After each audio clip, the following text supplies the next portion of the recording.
Hi, I'm Navjot Singh, I'm David Skiles. and this is part 2 of our voice-activated elevator video project. And in this video, we're going to go over the actual project, what we use, what components we use, and then tell you what we learned about. So let's just get started. Let me give you a quick demonstration again. Elevator, floor 3.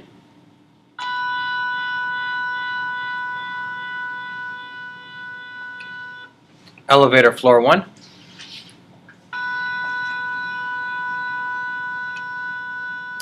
Alright, now let's just go over all the different components we used. Alright, David, do you want to go over? I'll hold the camera. Sure. So, go and play the camera down here. So here we have the Arduino, and we're just using, you can't see it. Here. We have the Arduino, and we're just using 2 digital ports here, 8 and 9. One is for the steps. It registers the steps for the motor. The other is for the direction, whether it goes clockwise or counterclockwise. And then here we have our driver. Can you see? No, here.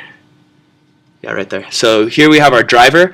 Originally, we were using the same driver that we used in lab, but it proved to not be, it didn't provide enough power to lift the elevator, so we're borrowing this one from a friend that's able to use more current to supply more power to the motor. So then go ahead and bring it up here.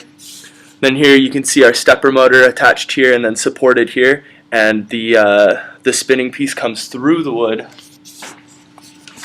And then you can see it sticking out here.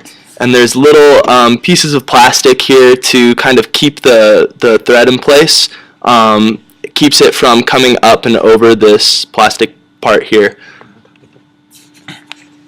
And as you guys can see over here, we used a drawer slide to lift the elevator up to 3 floors. Actually, I'll just put it back over here so they can see it now anyways. So as you guys can see over here, we used a drawer slide. It actually lifts up our elevator up to the 3 floors as it's supposed to go up. And then we attached a wire from the stepper motor up there that we showed you earlier, wrapped it around so it pulls it up and down. And we have to make the wire very rigid, so it obviously can't be loose. It can actually pick up the elevator up and down. And so now we're going to talk about what we learned from this project. And then one thing that we really learned was that there was a lot of troubleshooting involved in this project. Because as David said earlier, we couldn't get the right amount of current with our old driver we used from lab. So we had to use the one we borrowed from our friend, which turned out to be much more helpful. So there's a lot of troubleshooting involved in that. Yeah, it was also a lot of troubleshooting with that. Setting up the stepper motor, we had to figure out the 2 different wires because they supply, or they create an inductor.